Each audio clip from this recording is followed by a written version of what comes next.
5-ish. Okay, thank you for letting us know. All right, try that one more time. Welcome to the Homelessness and Housing Task Force of September 28th. We are virtual once again in compliance with both State of California, Alameda County, and City of Hayward codes and resolutions. I think we have announcements about participation and translation. Yes, thank you. This evening, we are offering Spanish interpretation service. If you are joining the meeting using the Zoom application, you'll be able to select either English or Spanish. Their interpretation is now live. Panelists will need to select English on their Zoom toolbar from the interpretation button. When selecting Spanish, it is recommended to select mute original audio to listen to the meeting only in Spanish.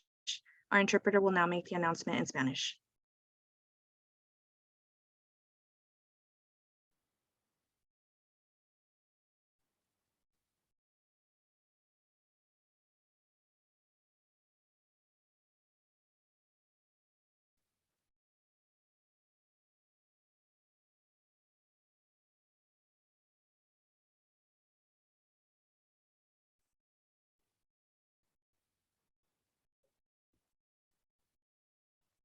Gracias mil. Any other announcements we need to make? Okay. I can share the announcement for the public comments if you'd like. So let me just get to roll call, which I do see that both Councilmember Salinas and Councilmember Wahab are with us, and apparently I am too.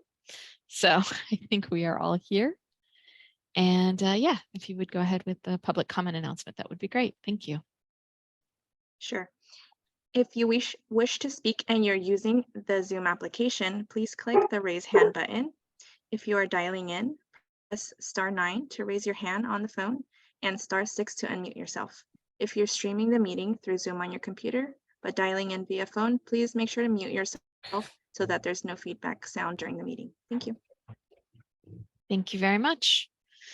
So I hear Yuma has made her public comments, so that's a good sign. And if there are any comments that are not related to today's agenda items, feel free to raise your hand and we'll call on you. I see Ro has her hand up. And so Ro, this will be a comment that's not related to either of the two work session items today. Or okay, got it. Okay. Any other non-agenda item public comments? Seeing none, we'll move on to approval of the minutes. Do I have I'll move either? the item. Thank you, Councilmember Wahab.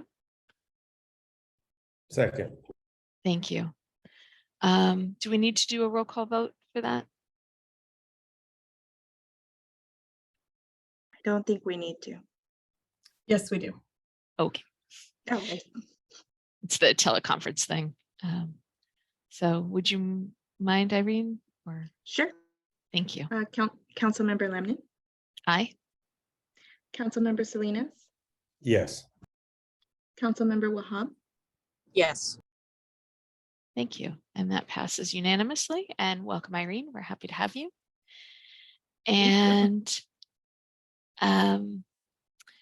And so that leads us to our first work session item, which is our Affordable Housing Ordinance Feasibility Study. These are the preliminary findings and policy recommendations.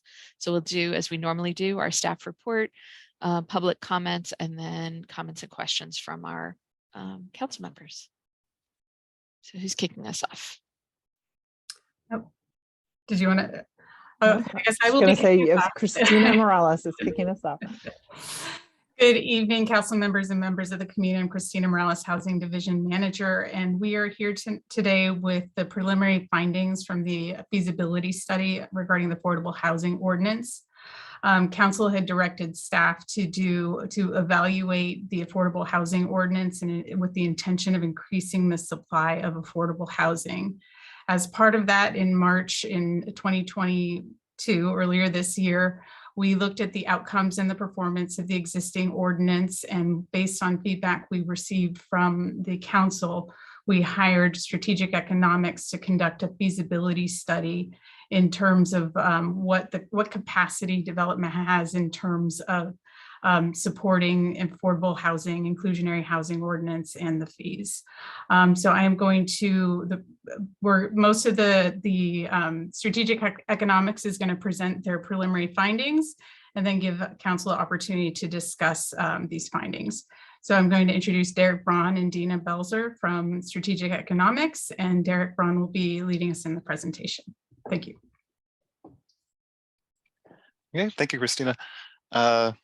It's nice to meet you, Chair Lamnan, Councilmember Salinas, Councilmember Wahab.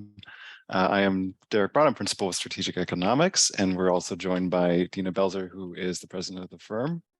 I'm going to first walk through a presentation of the findings, which are a little bit more detail, but reflect what was in your agenda packet. So give me just one moment to get set up on screen share here.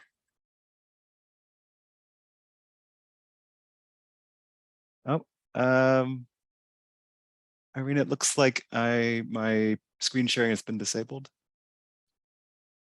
Sure, let me fix that for you. Okay.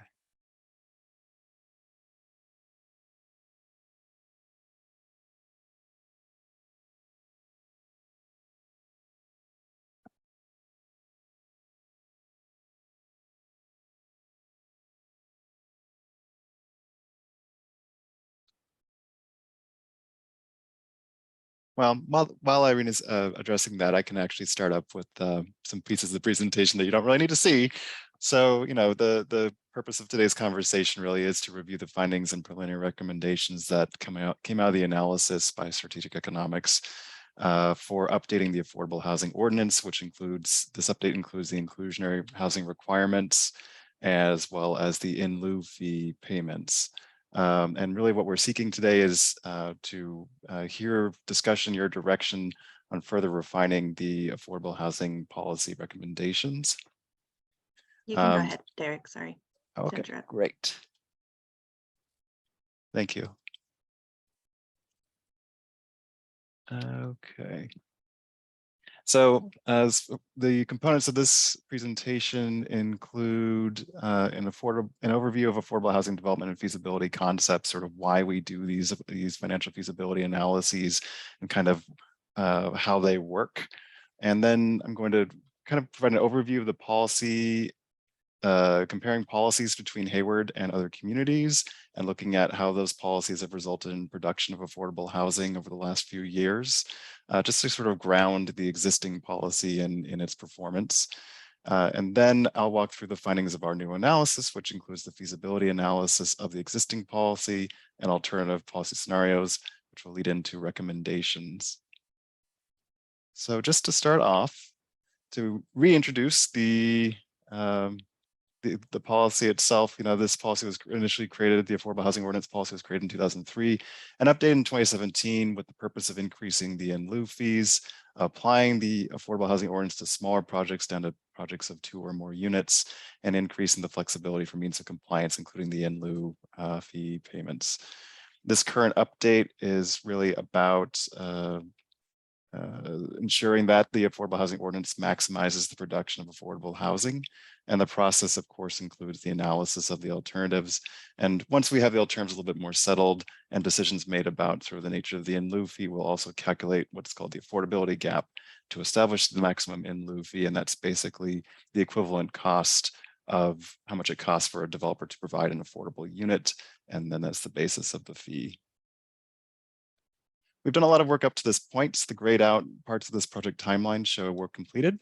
We've completed market research and developer interviews to establish the development prototypes and the inputs to the feasibility analysis.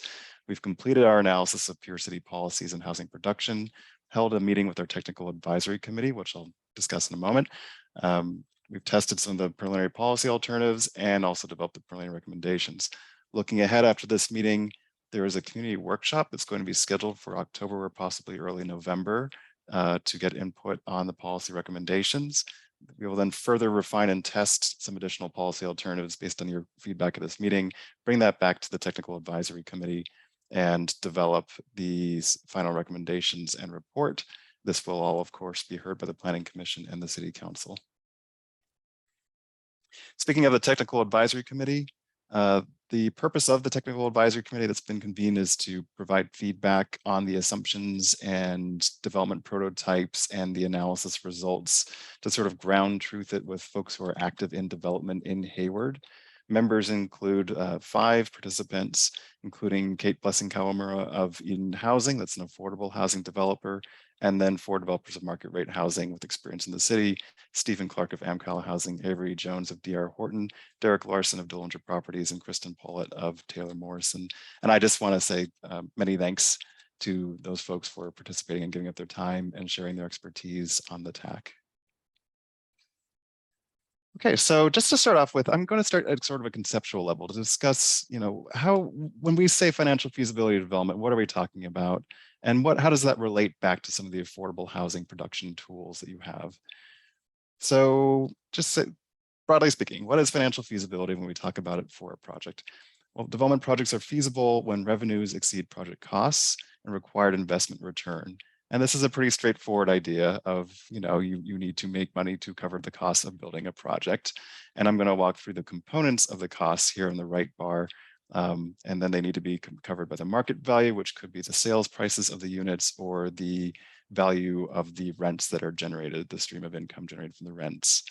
Now, developers, of course, only build projects when those projects pencil. When they are, as we say, financially feasible. It's important to remember that costs and revenues are very dynamic and often beyond the control of a city. And we'll walk through those, like I said. So on the cost side of this equation, the largest portion of costs for any development project are hard costs. This includes labor, construction materials, site work. It's basically the process of physically building the project.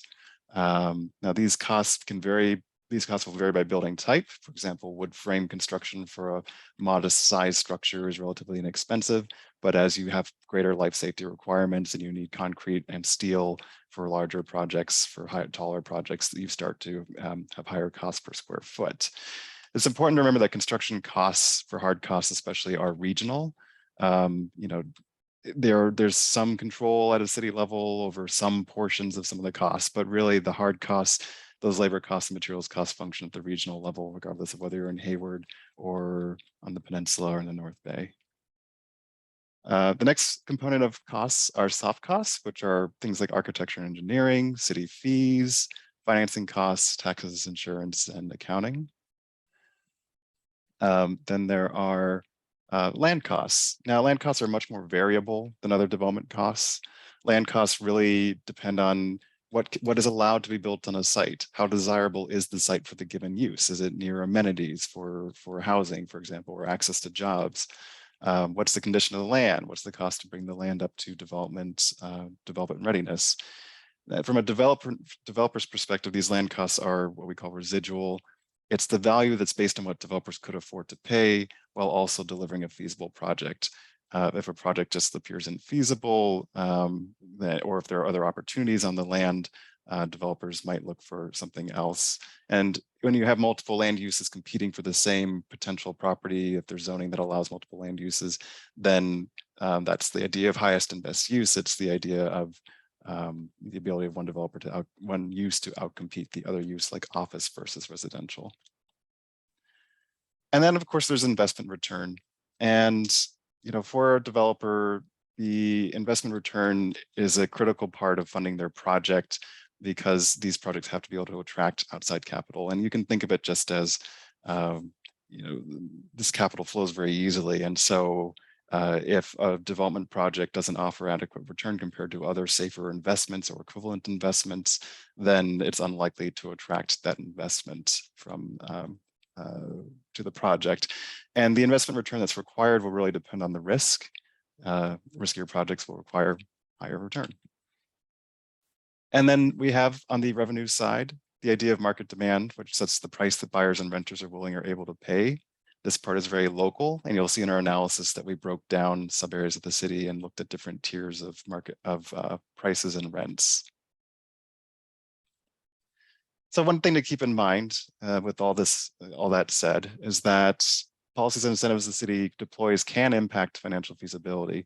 For example, if you reduce parking ratios and the market doesn't require more parking to make projects marketable, then that could potentially reduce construction costs by reducing the number of parking spaces required. Or you can also move things like the soft costs that go towards city fees.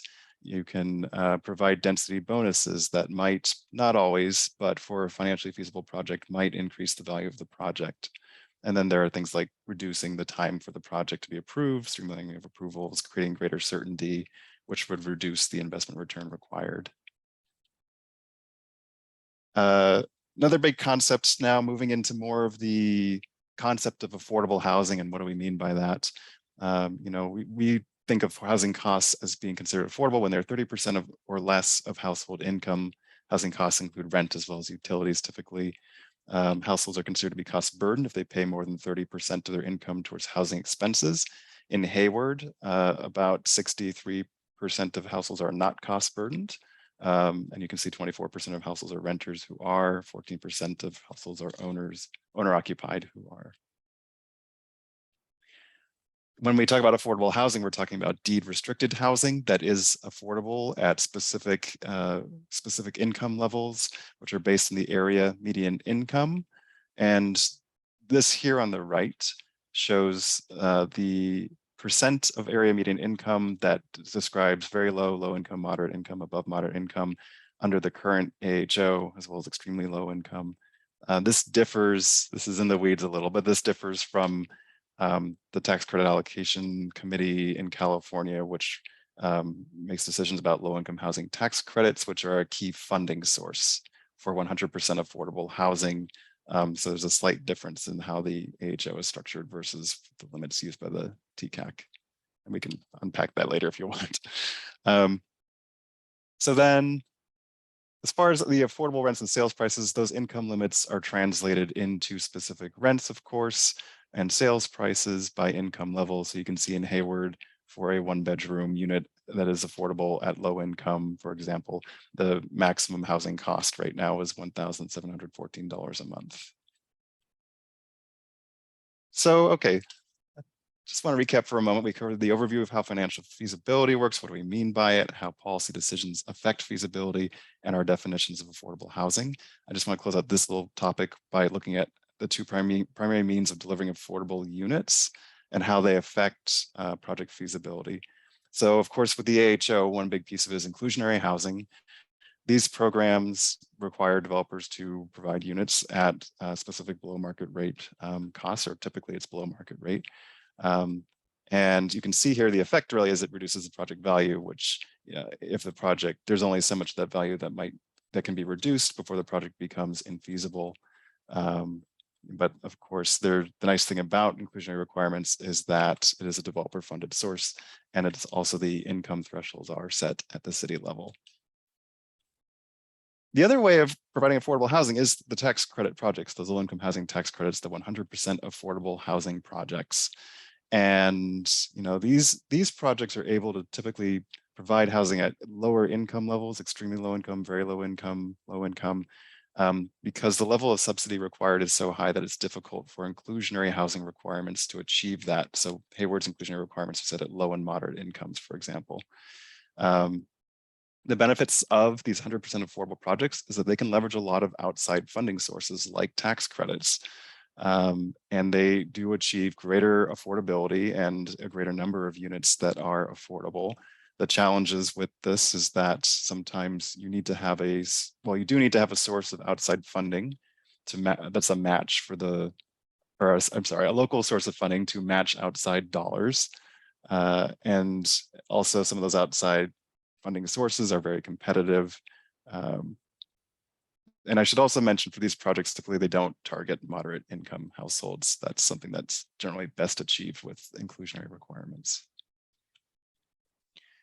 Okay, so that's all sort of context. I'm going to present what we found from the comparison to some other cities around Hayward, looking at their requirements and Hayward's requirements. So the current policy in Hayward is that the inclusionary requirement is that 6% of units in rental projects need to be deed restricted affordable. In this case, 50% of them affordable at very low income, the other half of them available at low income. So that's for rental. For ownership housing, It's based on, the inclusion requirement is based on the density of the project. If it's above 35 dwelling units per acre, it's a 7.5% requirement. Less than 35 DUs per acre, it's a 10% requirement. And the affordability level is 100% as all moderate income units, with the logic behind that being sometimes if you target lower affordability levels with ownership housing, there's no limit on the costs that might be incurred for maintenance of the home, for HOA dues, for condo association fees. So there's a point at which it becomes sort of infeasible for those households to afford those units over time. The current policy does apply to all projects with 2 or more units, and it also offers in lieu fee options of $21.64 per habitable square foot of rental housing, and between $17.85 to $21.64 for ownership housing. And then also developers can propose alternative mitigations for compliance that have to be approved. So with that in mind, we looked at the equivalent policies in a set number of cities near Hayward or sharing some characteristics with Hayward. So we looked at Concord, El Cerrito, Fremont, Newark, Richmond, San Leandro, and Union City. This is a lot. I'm not going to walk through it all, but you have it to digest at your leisure. But I think when we looked at the data, what we found really is that Hayward's requirements do apply to relatively small projects compared to those cities. Only Fremont and Hayward apply the requirements universally to 2-unit projects. Most communities, it's 4 to 10 units as a minimum. Hayward's required set aside, the inclusionary percentage is lower than other communities at 6% versus 10% to 15% in other communities. And some of those communities like Newark and Richmond actually prefer fee payments instead of on-site inclusionary units. We did find that the targeted income levels of low and moderate income are pretty typical in Hayward versus those other communities. So what's the outcome? We examined what's the affordable deed restricted units that have been produced from 2018 to 2021 in all those communities by income level. So very low income, and moderate income. In orange, it's the inclusion, those are the units produced through inclusionary requirements. And in blue, it's the units produced by 100% affordable housing. And what we found is that inclusionary housing is actually a pretty small share of overall deed restricted unit production. But Hayward, with its relatively low requirement, has actually been fairly successful in delivering inclusionary units. And I should note, it's possible some of these projects entered the process of permitting under the old affordable housing ordinance requirements. But from 2018 to 2021, you can see Hayward and Fremont were some of the only cities that actually delivered inclusionary units at low income. You can see that most moderate income units are delivered via inclusionary, but again, primarily Hayward and Fremont in this case. Now, in looking at those 100% affordable projects, really in lieu fee revenue is a major source of funding for those projects. And I'm just showing this to provide some context because there's a tension in getting inclusionary units in projects versus in lieu fee revenue sometimes, and they can be used in different ways or serve different purposes. So for Hayward, what we did is we examined the percent of the local funding contribution for 100% affordable housing units or projects from 2015 to 2023. And this is the percent breakdown of funding coming from local funding coming from the housing trust fund in each city, Fremont in orange, Hayward in blue. And that's your in lieu fee revenue basically. And you can see it's a big component of the funding for those 100% affordable projects. Hayward has a lot in other because of public land contributions primarily, as well as some bond funding, Alameda County Measure A1 bond revenue. So public lands also can play a big role in this. Now, of course, Hayward's overall production of housing by income level, it has been falling behind its goals for producing very low income and moderate income housing. So you can see Hayward only produced about 32% of its moderate income goal for the 5th cycle regional housing needs allocation, which is 2015 to 2023. And then you can see Hayward produced 57% of its extremely low or very low income goal down here. It has been relatively successful in producing low and above moderate housing. And so really it's the moderate income housing, as I've said, that's often delivered through inclusionary requirements. The very low and extremely low often delivered through 100% affordable projects. And the requirements are for the next cycle are in orange, and they are higher.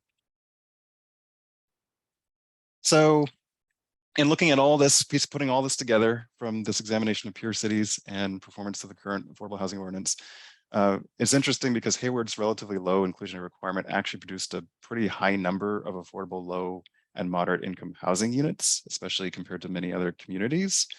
So it speaks in many ways to how that may have worked fairly well with financial feasibility and market conditions at the time for many of those units. There's a suggestion, the possibility that it's worth reconsidering application of inclusionary requirements to the 2-unit projects, or related to the in lieu fees to the 2-unit projects, because the cost burden can be pretty high for the in lieu fee in those small projects, and the inclusionary requirements can be very difficult to administer for the maybe one affordable unit that's on site in smaller projects. If you shift away from the moderate income requirements, then that would have the effect of eliminating the primary means of delivering moderate income units, because that's how this has been working for Hayward so far. And then the in lieu fee option would support development of 100% affordable projects as well. Okay, so that's sort of backwards looking. And now let's dive in and look at the current policy, or feasibility of the current policy and some alternatives. What we did for our analysis is we developed 6 development prototypes for different housing products. And again, this is too much information, but I wanted you to have it so you could look at it in more detail. But basically the product types that we looked at were single family homes, essentially a single family home development of multiple single family homes. We examined the financial feasibility of townhomes, and then the single family and townhomes, those are both ownership products. We also looked at small multifamily rental projects. We examined the financial feasibility of a generic stacked flats rental project, which would look something like this. It's a little bit more intense. And then we also examined the financial feasibility of 2 5-story rental project types. One would be a wrap, in which housing is wrapped around a parking garage. The other is a podium, in which the housing is built atop a concrete parking podium, and it tends to be a little bit more expensive than a wrap. I said earlier that we looked at different submarkets in Hayward. So this is just a rough map, an approximate map of how we set up some different tiers for sales prices per square foot and rental rates per square foot of new development in our feasibility analysis. So basically the tier 1 submarkets, it's areas that are commanding the highest rents in the city. And we set rents that are based on the data that appeared to be roughly appropriate for tier 1. And then we also had slightly lower amounts in tier 2 and 3. This is, like I said, a fairly approximate map, but it gives you a sense of sort of where we saw stronger market conditions, especially for rental primarily in this map. So what do we find? We found through the financial feasibility analysis that really only single family homes and townhomes, those 2 ownership product types, are consistently feasible under the existing affordable housing ordinance requirements. And those product types can actually support higher requirements potentially. We found that the smaller rental projects, such as the small multifamily, are largely infeasible under the current requirements, but the small multifamily ones do perform a little bit better.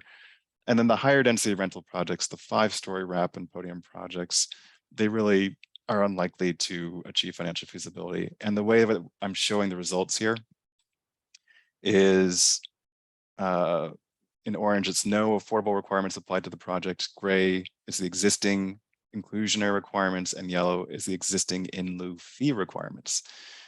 Basically, the light gray horizontal bar indicates the typical range of land values that would need to be met through a project being built. And so those are basically your land sales prices.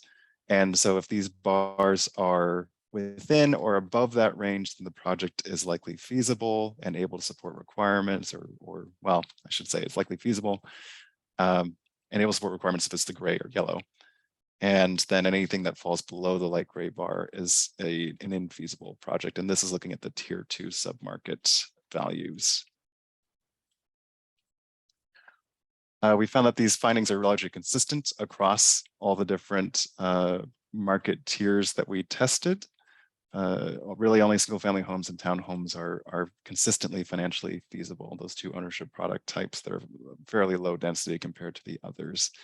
Small multifamily product types can also achieve feasibility in the strongest market locations, essentially. So our suggested responses based on those findings are that the city might consider higher inclusionary percentages for ownership housing, those single family homes and townhomes, deeper affordability levels for ownership housing as a potential alternative, or decreased requirements for rental housing. We ran this by the TAC, and they basically felt that this was reflective of current market conditions in Hayward. They also noted a few other ideas, that marketing and administering inclusionary units is a challenge for small projects, and that production of affordable housing could be enhanced via a number of steps, such as waiving impact fees for affordable units and projects, maintaining more consistent public funding for assisting affordable housing projects, those 100% affordable. That would include fee revenue and lieu fee revenue. Granting ministerial approval for affordable projects, aligning the inclusionary unit affordability levels with the TCAC levels. This is primarily for those 100% affordable projects where there's currently a disconnect between the inclusionary affordability levels and the tax credit allocation affordability levels. And then also building public-private partnerships for affordable and mixed income projects. We tested a few alternatives for the ownership and rental products in our financial feasibility analysis. For ownership products, we tested some stronger requirements. The current AHO is 7.5% to 10% of units at moderate income. We tested a higher inclusionary percentage, all low income, a higher inclusionary percentage, all moderate income, and a higher inclusionary percentage at low, moderate, at a 50-50 split of low and moderate income requirements. For rental products, we tested, since the rental products are largely infeasible, we focused more on what's the percent increase in rent that would be necessary to make the project feasible. And here we tested some sort of less impactful requirements. So 6% of the units at moderate income instead of at 50-50 very low and low income. We tested maintain the 50-50 split, but make it low income and moderate income at 1.5% and 1.5%, so 3% total requirement. And then we also tested having the current in lieu fee to be $10.82 per habitable square foot. What we found is that in each of these scenarios, single family homes and townhomes can support increased inclusionary requirements, depending on how deep the affordability level is. So at the low income scenario, they could support 12.5% inclusionary, moderate income 16% inclusionary, or 15% inclusionary at a 50-50 low and moderate income split. One note I want to share is typically it's a good idea to set your inclusionary requirement a bit lower than the maximum found through an analysis like this, just to account for changing market conditions over time, because if it really is the absolute maximum, then there's really no room should there be a slight market downturn or an increase in construction costs. As far as the rental housing results and the test of those scenarios, we found basically that the small multifamily projects are sometimes currently feasible. I do want to note the small multifamily projects are sometimes difficult to deliver for other reasons, such as they don't deliver a lot of units at once, so that they don't attract a lot of development interest from larger developers and from really well-capitalized sources. There aren't a lot of sites that provide the right sort of combination of size and zoning and context for those projects. But the small multifamily on the face of it, they often are feasible. And that's what this shows is the percent increase in rents required to make these projects work, make them pencil. And it's negative for the small multifamily projects because they're already feasible. They can support the current requirements. And then you can see the different scenarios down here. All the other projects, this shows the impact of the existing inclusionary with a percent increase in rents required to cover the existing inclusionary, make the project pencil in light blue. And then the other bars show the % increase in rents required under the different tested scenarios. And you can see there's not a ton of variability in many cases in many of these different scenarios. They kind of land in a similar place in the overall increase in rents required. The way we think of this is that it's sort of a question of timing. How long do you have to sort of wait for rents to increase, for market conditions to improve before developers will start initiating projects? And so that's why we're illustrating the results in this way. So just to wrap up, I know it's been a long presentation. For the recommendations coming out of this for sale housing, and these are preliminary recommendations that we should discuss, but for sale housing, we recommend potentially increasing the inclusionary, increasing the inclusionary requirement to approximately 12%. We found that ownership products, again, can support 12.5 to 16%. We also recommend for the for sale housing targeting those moderate income households because they can more readily absorb maintenance costs and HOA dues. So the moderate income affordability level makes a lot of sense for ownership housing. If low income households are included for ownership housing in the requirements, then it's important to make sure that the purchase price calculation, the supportable % of income towards housing, incorporates an adjustment for those households to be able to cover maintenance and homeowner association or condo association costs. We also recommend for ownership housing to maintain the current lower inclusionary requirement or a lower inclusionary requirement for higher density ownership product types. Higher density condominium products aren't even really getting built in Hayward right now. We might test a version of this in the coming month, but really it's pretty clear that they're infeasible at the moment. For rental housing, recommendations are to consider suspending or significantly reducing the inclusionary and in lieu fee requirements for all rental products, or to temporarily adopt a significantly reduced in lieu fee option.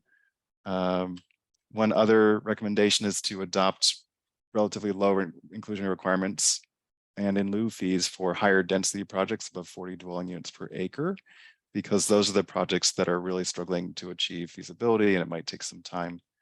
Also in rental housing, we recommend exploring incentives to enhance the feasibility of the housing, such as reduced parking requirements or impact fee waivers, potentially increased allowable density.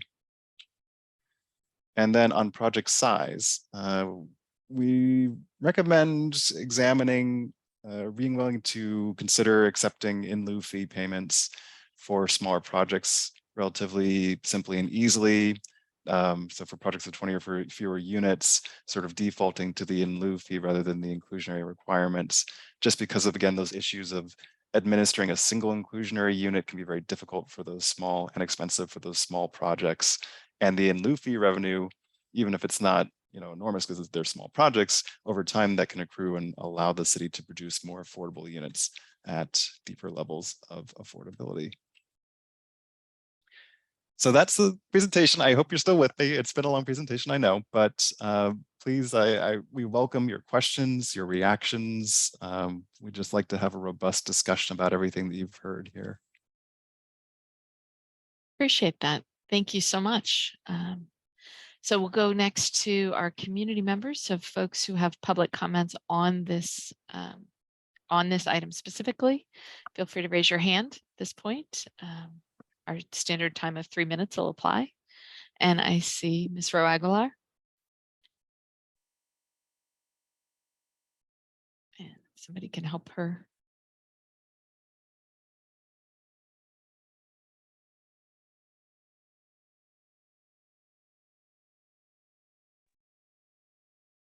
Hello? We can hear you, Ro. Oh, good. Okay. I had to do an unmute on some other screen that wasn't up. Okay. So it looks like some of these results are supporting my advocacy. So I'm happy to see that in terms of inclusionary owner-occupied housing. Now, I have 3 requests of the council, of the task force and the council. require inclusionary affordable housing on developments of more than 20 units now. When you adopt the housing plan, require it now at the current rates. You don't have to change the minimum percentage now. Just make it a requirement and eliminate this in lieu option. So we start now with the current percentages, minimum percentages, and as a requirement, and we eliminate the in lieu fee option on inclusionary affordable housing.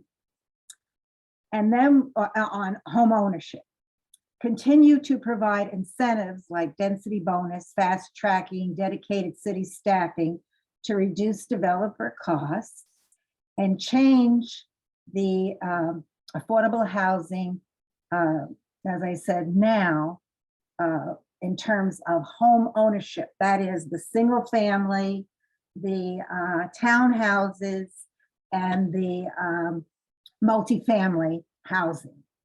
Because right now that looks good. Let's do it now. It's needed now. We're in a crisis, and it's doable. And then we can finish our study to 2023 on all of this, and then in 2024 decide if we want to raise the percentages. See how these current percentages do with requiring developers. So I hope I'm making myself clear. And then I just wanted to say that there was an article in the paper, Sunday paper, the Times, about tiny homes, which I hope staff can get for you. The cost of effectiveness of tiny homes, it's not as bright as some people think, but I know it's more politically acceptable. But we need to talk about cost effectiveness for, in regards to tiny homes.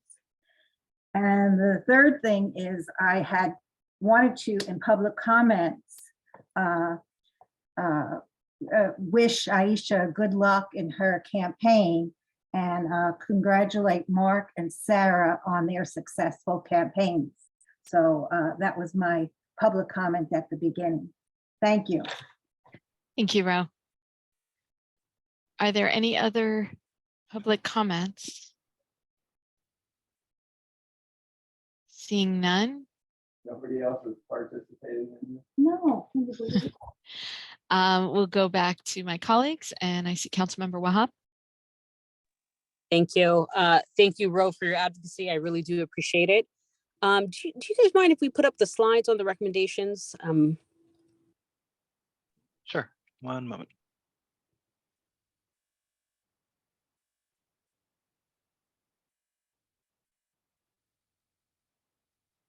There we go. Which Okay. set? For sale, rental? Or Or... let's start at the very beginning of the recommendation section. Sure, here we are. Okay. So, you know, I found it interesting. On one piece, I think I heard you say that we charge for in lieu on the rental housing more than we do for ownership. Is that correct? Let me just make sure I'm answering you properly. Let's go. It's at the very beginning of your presentation. I just wanted to make sure. Yes. I think the distinction is there's a different rate for the high density condominium projects, but for the lower density ownership project, the rate is the same. That's right. Okay, so for a single family, it would be what? So for single family, it would be the same as rental. It's $21.64 per habitable square foot. Okay, and then just for, let's say, condos or townhomes, it would be? Most of those projects would probably come in still under, well, for townhomes, $21.64 per habitable square foot. To get to the 35 dwelling units an acre and up for that lower amount, you're probably looking at more of a condominium project. Okay. A multi-unit style plan. And with that said, I wish that we had maybe a little bit more data as to what types of homes have been developed Because I don't feel like we have 40 units per acre being created in Hayward at this moment in time. I don't even feel like we got close to it, right? Let alone the 35 per acre. That's my personal opinion. I don't feel like we've seen that, right? So I do just want to highlight that. And then if we can go to the recommendations. Sure. Sorry, I know it's a lot of slides. No, that's okay. Okay. Okay. So I also wanted to highlight the comparison of the cities that we compared ourselves to. So Fremont, Richmond, Union City, that's nice.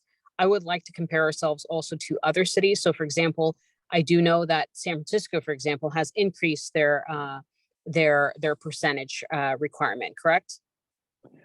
The San Francisco, they did a few years ago. What they're finding right now is that they've had a huge slowdown in housing production recently, and they've just reconvened their task force to re-examine their inclusionary requirements and in lieu fees.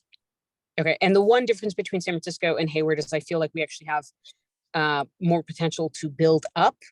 San Francisco, I feel like when I walk there, where else do they have to build, right, at this point, right? Because they have gone through that whole high density. So I do believe that we can definitely increase the inclusionary requirement. I would even go up to 15%. I think I've said this many, many times. And obviously we can work with the developer that if they don't hit that 15%, even if they want to do 10% and they pay 5% in lieu, I'd prefer something like that personally. But I do think that we can be a little bit more aggressive on the for sale housing. Inclusionary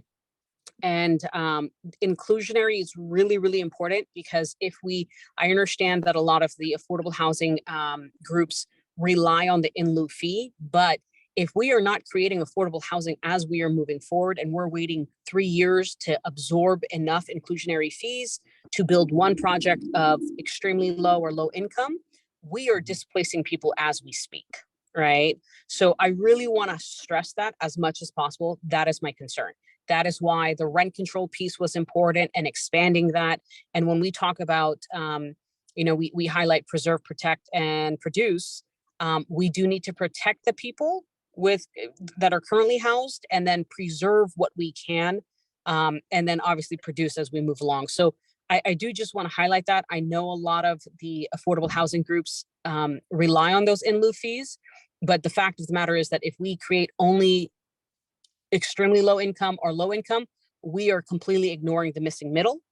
And a lot of us in Bay Area jobs, you make a certain amount of money that you do not qualify to hit those. So we are already pushing people out. So I do just want to highlight that as much as possible, but I think that we can go a little bit higher on this. I have constantly said I don't like HOA fees, but I know that the moderate income households can afford it, but it's getting the HOA fees are becoming $500 a month, $600 a month and more. So it's almost becoming, it is unaffordable in my opinion, right? So I think that we would need to address that. I'm more supportive of waiving impact fees in some capacity, having a sliding scale on that. I think staff would have to come back with potential options around that, but those are some of the things that I would consider. And then also the higher density, I think we do need to start asking for higher density, but with, to Rose's point, I've never been a fan of the tiny homes. I think it's a great transition from homelessness to housing and rentals, but realistically, it's just a waste of space and it costs a lot. So I'm hoping that we can kind of create a space of whether it's a single room or something like that, but like roughly about 500 square feet, have people be able to live with some dignity. And it's mixed income housing development. So it's, let's say, slightly smaller units, let's say 500 square feet on the bottom, penthouses up top. This is how we can make sure that our city is diverse and we're not creating low income housing somewhere and up in the hills, the wealthier single family 20 acres lots. So I've said this many times, but we can go to the next one. Next slide. Sure. Is it all right if I ask a clarifying question or two? Oh yes, for sure. Okay, so on the idea of sort of the mixed income and mixed unit size, the current inclusionary requirement specifies that the affordable units have to be basically comparable to the market rate units. And I think that would have to go away in order to have the difference in units. Is that something that you might be comfortable with? I don't want smaller homes. I feel that, the tiny homes, I feel like there's a lack of reality in those, right? Because people have guests over, people have company over, and the smaller it is, I know it's more financially feasible for the developer, but that's not what I'm interested in. I'm interested in a better quality of life, even for those that, make less money and can only afford a smaller unit. So that's where I stand on that. I see. So just avoid really tiny units. Yes, basically. right. Okay. And staff can look in that because I know we don't have the details here in this particular report, but just being able to see what we've created, what is the average unit size, and moving forward. So when this comes back to us with a little bit more detail around that as well. Okay. Mhm. Thank you. Mhm. Here's rental housing. Okay. Yeah, so like I said, I don't feel like we make the 40 dwelling units per acre. Do we have any data off the top of your head that what have we done in the city of Hayward? We did examine the current development projects. I don't have it open in front of me, but those higher density projects are pretty few and far between in the city. I think there were some multifamily projects that were built, but most of them were permitted under the previous inclusionary requirements rather than these current ones. Yeah, I Okay. can jump in. There's two mixed income projects that are in South Hayward. You have Sohay, and then you have Parcel Group 2, but both have had a mix of townhomes that actually cross subsidized the higher density product. And then you had Lincoln Landing on the north, but that was under the previous affordable housing fees, and it had opportunity zone financing. Kind of, it sat for a while, not being able to get their permits, and then eventually got some opportunity zone financing that helped them kind of, but very little kind of strictest multifamily housing that's been built. Okay, and then I feel like we genuinely lost out on the Sohay project because of the lack of affordable housing. And so if we are, and I know we are working really hard on creating higher density, but I think that we need to really define what higher density really means to us, right? I don't think that we've created anything that's really higher density except for the Sohay project that we've been seeing. So I do feel like we need to build upwards, and I know that it costs more, but I do just want to say to the developers we do talk to that we are happier to move upwards, if you will. Number one. Number two is I do not want to reduce the parking requirements. And the reason why is because we already have a lot of complaints of the lack of parking in the city of Hayward. Even if you go towards the hills near Cal State East Bay, everyone who drives, whether it's an SUV or, a mid-sized sedan or whatever, they can genuinely not park on any of the streets, right? It's a two-way street and you feel like you're about to hit all the parked cars, right? I do not want to create that poor planning model. I think that parking needs to be there. I know it's expensive. I understood the whole wraparound parking versus build on top. I think that we do need to make that a requirement to have at least 2 spaces per house or home. I still think that, adults work, they commute. We do not have the infrastructure for public transportation yet, and we won't 10, 15, 20 years down the line at the same time. So I really want to highlight that. And then I do feel comfortable with impact fee waivers. I'm fine with that, where we eat the cost. But I think parking it's really a requirement. I've said this a million times. So, and then the increased allowable density needs to go up. But again, with, respect to the size of the units and so forth. So, I'm kind of right there on that. And then we can go to the next one too. Sure. May I share one thought from what you just said? Is that okay?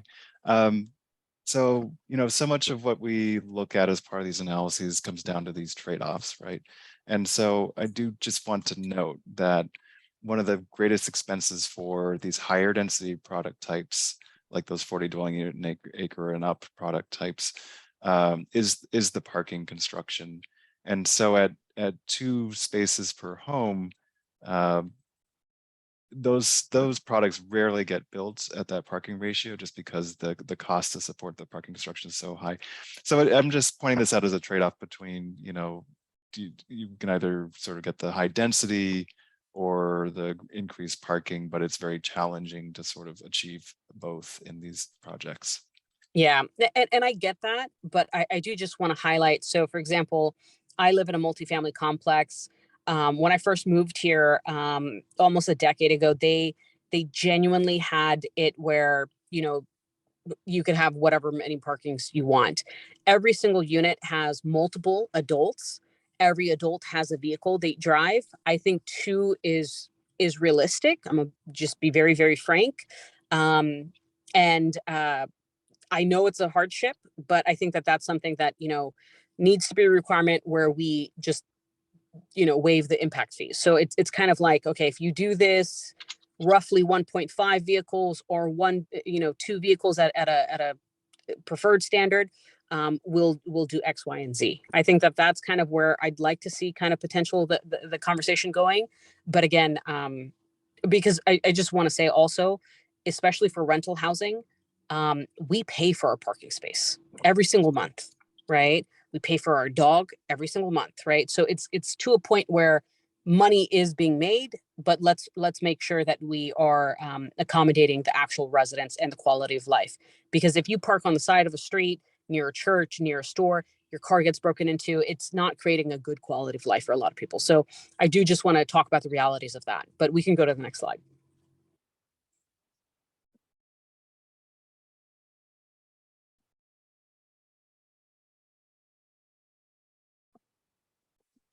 You're mute. Oh, there you Yeah, sorry.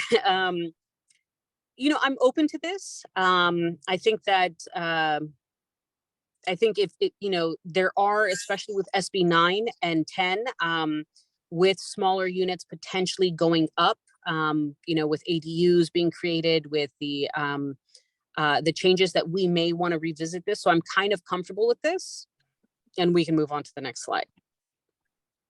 That was actually it for the recommendations. All right, I appreciate it. Again, thank you all for working on this. I'm looking forward to seeing hopefully this a little bit more, but more data. But other than that, I again appreciate it. I think you guys did a great job and you covered a lot of things.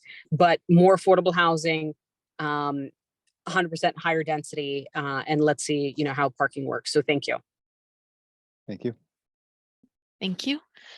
Council member Salinas, do you have, guessing you have questions? There you are. Yeah. Can you go back to start with the recommendations to the beginning? Well, first of all, I wanted to say thank you for the presentation. To some extent, I felt like I was sitting in a crash course graduate seminar on on how to build affordable housing. So I don't know if you're a professor in housing somewhere, but you sure do synthesize a lot of great data. So thank you for an easily understandable presentation. Thank you. But I wanted to respond to Ro Aguilar. I know she calls in a lot, and she certainly is I certainly demonstrates that she reads everything that comes across her her table. And I did read that. I did see that article on tiny homes, and I've on Mondays and Wednesdays, I like tiny homes. On Tuesdays and Thursdays, I don't like tiny homes, and on Friday, it depends how I feel. I like them or not. And I think with that article, I think that the thrust of that article is that they're not as cost effective, or they're not as cost feasible, I guess, as some might think. And plus we also, one thing that we don't realize is the impact that ADUs have, the different impact ADUs have in different neighborhoods. And so I have anyways, I read the same, I'm reading the same stuff, Ms. Aguilar, and I totally get what you're saying. And, there's some things that you have said that I think we've been working on for a long time. So I appreciate you acknowledging that. The other thing I wanted to say is this was quite a deep dive. The staff report was good. I'm glad this is going to be posted on the website soon, because I think this really does, especially the video. I think this is a great supplemental sort of add-on to the slide. I think it shows a lot of the work that we've been doing. And at the end of the day, I think it also shows a lot of frustration. It demonstrates a lot of frustration that council has had over the years, just in the fact that Hayward has been doing our part. We have been trying, and we have been doing making gains in this space, and without a whole lot of support from surrounding cities. I understand that you are comparing policies and comparing percentages, but as a councilman, I'm always looking at, are other cities doing their job, right? Or other cities doing their lifting? And I think the charts that you showed, I think it gives a whole other level of discussion and conversation I think we can be having. Let me see if I can move my bar here. This first slide here is hold on. This is the for sale slide, right? Yeah, Right, that's right. So the increasing inclusionary the inclusionary requirement to approximately 12%. I heard what Councilmember Wahab said, but I also listened to what you said about not spiking this number to such a level that it doesn't get us to where we need to be, right? And so I guess my question is, and this is as I was listening to some of the other stuff, is my question is it a matter of just tweaking these percentages? I mean, is that what we're doing? Tweaking the inclusionary requirement, lowering the inclusionary requirement on the denser side. I mean, are what we doing just trying to find this balance, or are we saying, what, let's take the inclusionary requirement to 20%? I mean, is it a matter of doing that, or is it or is it really we're trying to sort of find this balance? I guess that's the question. And let me jump in, and then Christina and Derek, feel free to jump in. I mean, I will say from staff's perspective, we're very cognizant of we don't want to do anything that inhibits housing production, because we think that's counter to what the objective of the policy is. And so, as you saw from Derek, if you push it too much, you could make a difference. On some of those products, are our fees and requirements what's making it infeasible? Probably not. But on some of those that are more marginal, it could be the difference in kind of affecting feasibility, or it could mean, it's going to take 2 more years before something's feasible until you get the rents to support that. So, and I think what I was really surprised, and I mean, glad to see, was that even ours are a little lower, but we're actually seeing production, unlike all those other cities. Like you saw that, right? I mean, so it's kind of this, it is a balance. Like, do you really want to be the one who has the highest percentages, or do you want to be the city that's producing the most housing, right? And so I think if it's the latter, staff's recommendation would be a little more on the conservative side. You can always, if the market starts going gangbusters, we can be back here in 2 years and we can look at it again and we could add it. But I think right now, we think we're probably going into a pause in the housing market.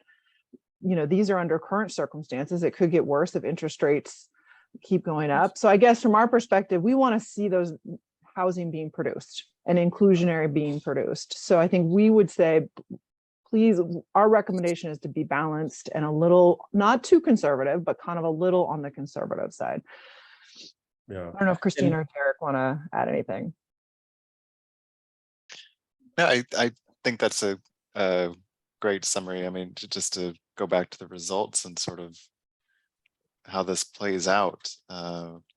the types of projects that are sort of marginally feasible, can just maybe support some requirements, but if you push them too high, they won't happen. You can see that sort of happens with the small multifamily project, for example, in which the bar here has to be above the corresponding dashed line to indicate that it is a financially feasible project at these different market values.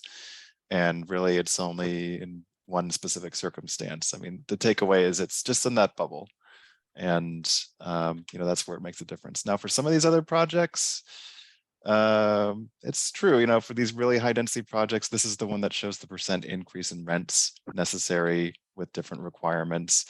I mean, there's some range in here with different requirements, but it's a fairly limited difference, and it's not necessarily these requirements that are driving the challenge with these projects. Is the overall construction costs relative to the achievable rents, right? So again, yeah, but there are these situations for these lower density projects. The other thing too, if I could just jump in, the other thing too is as you're talking and as I'm listening to the response from Ms. Ott is, have we considered, and I don't know what the number is. I know we've seen the number here on council a few times, but I forget what the number is, or that is. Are we looking at sort of the trajectory of the size of the family? I mean, are we looking on the sort of what are the trends and how big families are today? Are we building, if you don't have to, but if you go back to your that slide about small families, that small family house, 2-bedroom, if we were to produce housing for smaller families, what would be the number? Is it 12? I guess, I think you'd probably say yes, but is it 12% that gets us to generate or produce more sort of, smaller family housing? Does that make sense? I think so. Oh, go ahead, Derek. Well, I was just going to say, I mean, I think family housing typically is going to be in like single family homes, townhomes. Yeah. Okay. Sure, there are always in multifamily, there would be some larger units, but those are going to on average be a little smaller than the rental. Condos might be a great starter home for a small family. So those also, so we're recommending keeping for condos, which is an ownership, kind of a way for someone to be a first time home buyer with maybe you just had your first kid, right? We're saying keep those at the 7.5%, which is what it is currently. So don't change that, because that product is a little more expensive to build. What we're saying is increase for the bigger products, for the larger families, the more expensive homes, they can support more. And we're saying push that up to the 12%. Yeah. Okay. So let me just sort of put a point on this. So, I am okay with the 12%, that I think that's a reasonable number. I mean, we can, arm wrestle whether we go to 15 or 16, but I agree what you're saying about, about that 12% number. Target moderate income homes, absolutely. I think that's what we've been, we have been talking about for a long time. That's exactly what you just mentioned about, the starter homes, so forth, whether they're, townhomes or the other products that you were talking about. That last bullet, yes, 7.5%. For denser ownership products. It sounds reasonable. My concern is, once what I don't want is, spiking these numbers or increasing these numbers where, we so drastically that we're coming back again in a very short period of time to tweak it again. And I think once we do this, I'd like to sort of sit on it while it sort of takes its course, so to speak. So okay, go to the next slide. Rental housing.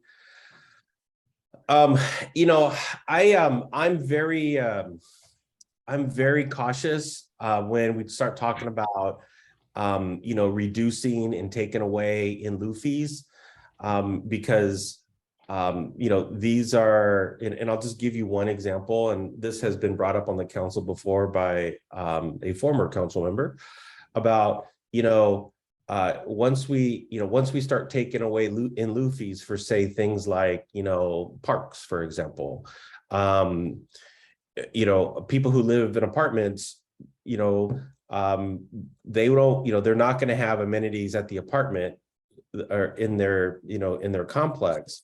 So they're going, you know, we're going to have to build a park or have a park nearby, or, you know, or some type of an amenity to accommodate that and to respond to that.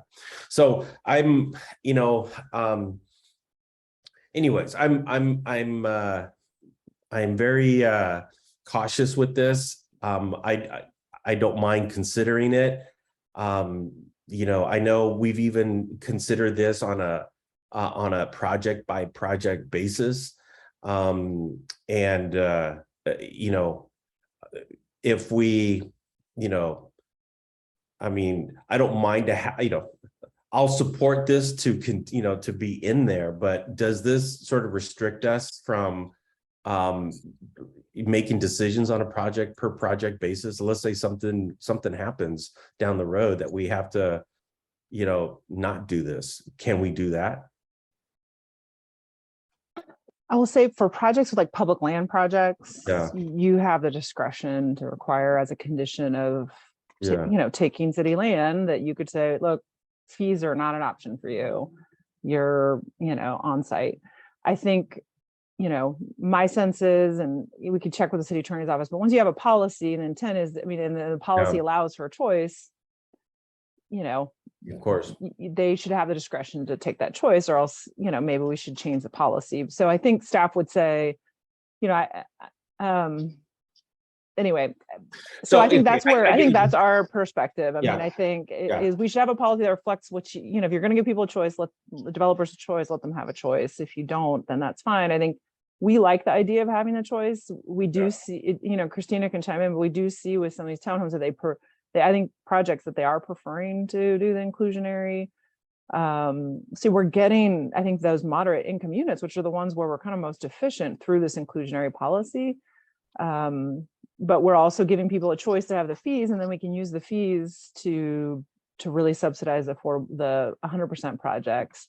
And I just want to make a comment, because there was a comment earlier. I mean, Christina and her team are very quick about spending that money. So we are not sitting on it. Since the last 4 years, we have over 700 units of affordable housing that have been through Measure A1, our in lieu fees, and then our public land. So we're spending that money. It's not sitting in an account and not getting units built. Yeah. So we like having both, because then we can really target different affordability levels. I don't know, Christina. I think the only thing I have to add is that when we're looking at what is paying the in lieu fees, they are the smaller projects. On average, there's 5.5 units for the average project that pays the in lieu fees. And so the larger projects, which are the single family home and townhome projects, are choosing to do the on-site inclusionary units. So we are seeing kind of this natural separation between the project types. I think there's one case where a developer requested a modification from providing the on-site. It was a 40-unit project, but needed to pay the fee in order to maintain the project feasible. Yeah. Okay. You won. That's fine. I get it. Yeah. Okay. The second bullet is you know, that's fine. I'm okay with that. You know, parking, you know, that's another one of those issues where, you know, how much parking is necessary, you know, and you know, are people gonna, you know, how many, you know, are people going to be driving, and, you know, what is it going to look like in 20 years or, you know, 15 years? You know, so yeah, explore incentives to enhance the feasibility of rental housing, reduce parking requirements. You know, I don't mind reducing parking requirements. you know, I mean, look at the project that we were talking about in the Economic Development Committee, right? We're looking at that project on the corner of B and Main. I mean, I don't think there was any parking, you know, in that, you know, when they brought that proposal to us just to sort of review, you know, I forget how many units. I think it was going to be like 40 something units. And I don't think there was any parking. And they were okay with that. I mean, you know, that was something that they weren't even, you know, sort of putting in the equation. So I'll, you know, right now I'll say okay, and then, you know, we'll, you know, when this comes back to us, I'm sure we'll, you know, have arm wrestle that out later.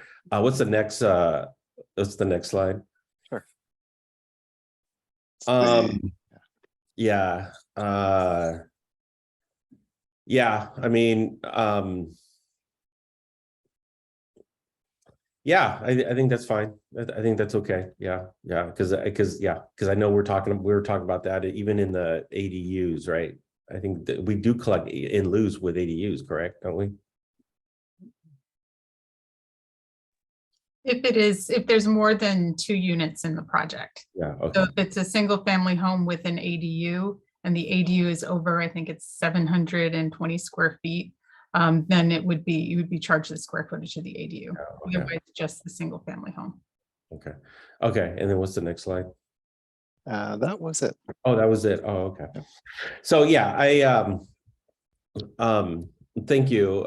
This is when's this gonna when will the council see this, and when will we review this? Oh, here it is. Well, we don't have a date quite Oh. assigned to that, so I'm not exactly sure. Okay. All right. Well, I look forward to another round of this. So thank you. I appreciate it. Great job. This was good. Thank you. And I concur, it was good. And I appreciate both the technology, the TAC and the sort of methodical approach here, as well as the really evaluation of viability. And I have some reaction to that since you asked for reactions, but I'll answer the questions first and then have some thoughts. So in terms of the specific questions, I would love to see our inclusionary requirement go up. I absolutely understand and concur that we don't go to the maximum. I'd love to give council the kind of an up to, although I don't know if that gives enough certainty to the development community. But the number that I was sort of floating around was 14, in my head was 14%, as kind of a, I'd like to go more than 12, but I understand not going to 16. So the number I came up with was 14. Happy to hear from colleagues about that when we come back to council. And to sort of float that with the TAC and some of the other viability groups that we'll hear from. And for me, the 50-50 is where I'd like to go. I understand the expense of maintaining a house, and yet if we're looking at, you know, we're doing so much work as a city, really great work about inclusion and righting the wrongs of the past and so on, that I don't think we can say no to low income housing, ownership housing as a priority. And I don't think that's what you're saying. I'm just, for me, 50-50 is, I'd love to see. And then, so that's the two. And yeah, that's fine to keep the higher density at a lower amount. I understand that there's, you know, every time it goes up a number of floors, the building costs go up and so on. And that's just a market factor. I don't think we have a lot of flexibility. So, and we want those. They tend to be more affordable by design. And so incentivizing that makes sense to me. So the next slide. Sure.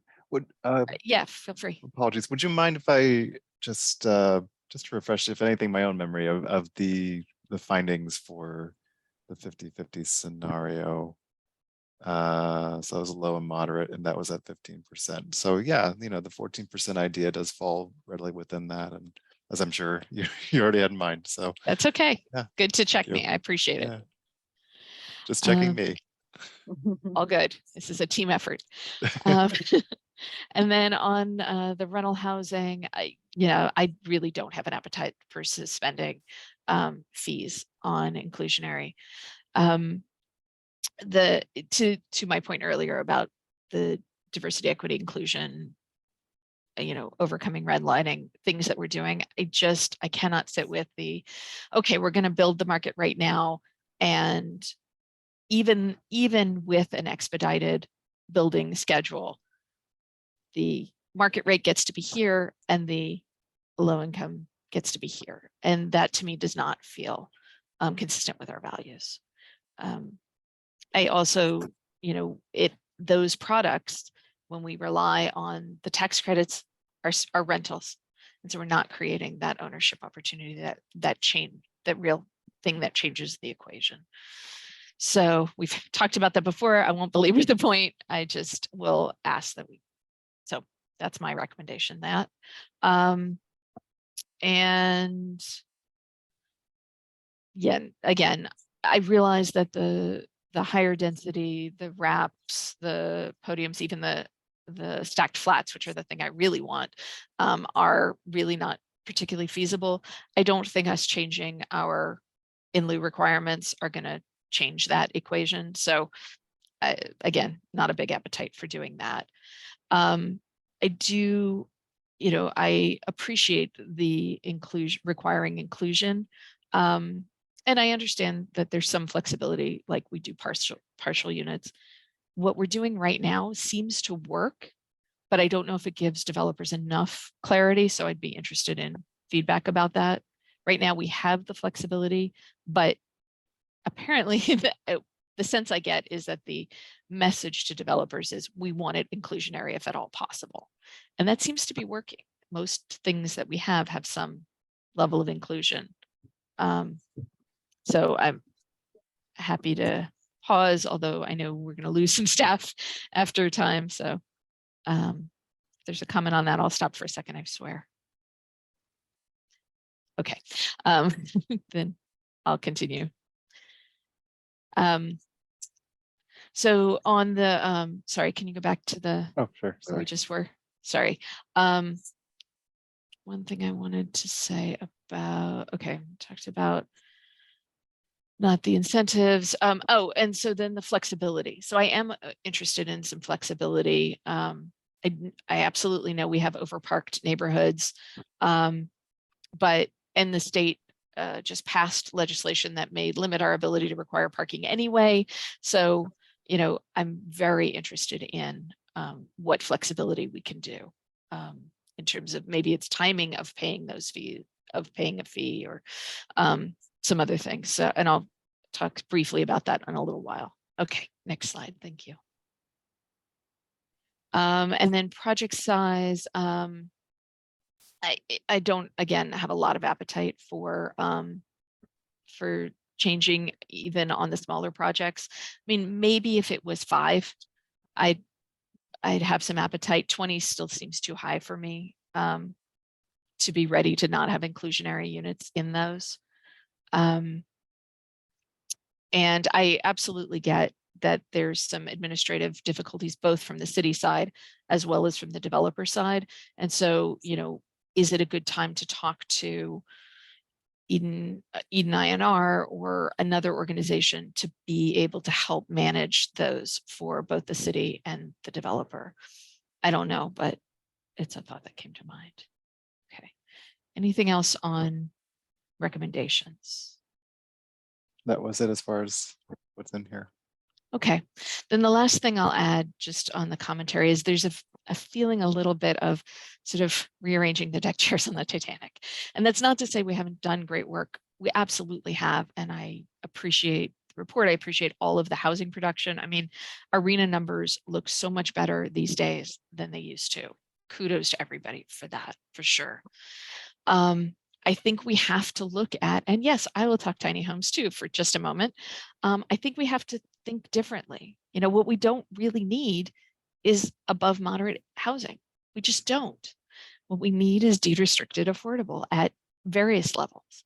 And so really coming back to a model frankly like the mobile home units, because it's the only way. And tiny homes, when I'll come back to that in a second, but building units that are affordable by design at the front end to really create that starter home market for people. Unfortunately, the market costs mean it's going to be smaller. It's going to be prefab is not really cheaper, but it's going to be models that we've used in the past, or let's get creative about it, because otherwise what we're going to continue to get is too much market rate and not enough affordable. And that's what I really worry about. And so I know this isn't done yet. And so if there's the opportunity to evaluate, maybe it's the mobile home model as a way to get at this starter home market, I would encourage us to do that. And the last thing I'll say about the tiny homes is that it was very similar to the response there was very similar to the reports that came out about housing first. And it's really how the model is applied. If the model is about, I'm going to pick you up and I'm going to put you in a house and there all your stuff is better, but we don't have anything around you that talks about social needs, psychosocial needs, physical, mental health, getting to use your skills and be valuable in community, then it will fail, just like everything else. That tiny home, if it's a temporary housing, but there's no affordable housing to step into, if it's only meant as temporary, then it too will fail. And I think that to me is what I took out of the article. So I don't think it's a no-go. I think we have to be really thoughtful about how we design these things. And we have brilliant staff and great consultants who will help us do that. So anything else on this item? One thing I just want to say is that I know there was a mention of density, and we are bringing to the council on October 18th some suggested revisions as a work session on the density bonus. So I think just to get at your last point, this is one tool in the toolbox. There are other tools. We're not going to solve every problem with just each one of these policies. It's going to take all of them. So I think I just want you to know we're working on other policies that we'll bring to you that will also, we hope, help. I appreciate that reminder. Definitely. Okay, anything else on this? Hey, thank you. We'll move on to our rental housing review.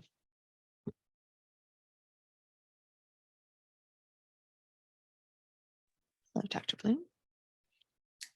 Sorry, Dr. Coldbloom. I just realized I wasn't on mute. I'm just going to pull up my screen real quick. Christina, were you going to say something, or do you want me just to dive in? Just dive in. Okay. All right. Can you all see the slide deck? Okay, great.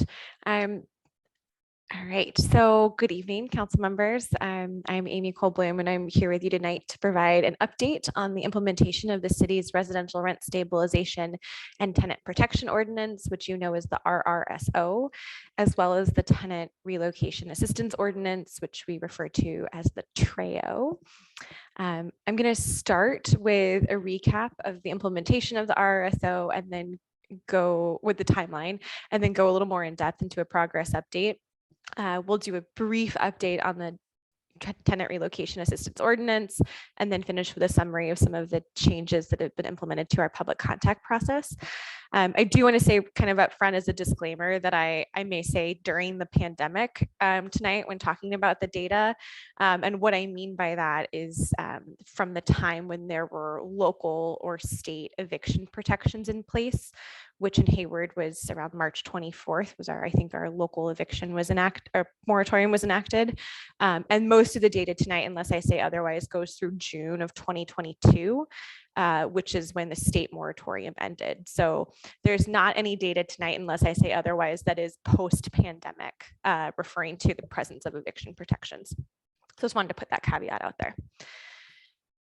So this is just a quick timeline that summarizes the history of the RRSO to date. It was enacted in July of 2019. Most of its lifespan has been during the COVID-19 pandemic. In March of 2020, you heard our first update and some recommendations to revisions, which council adopted in July of 2020.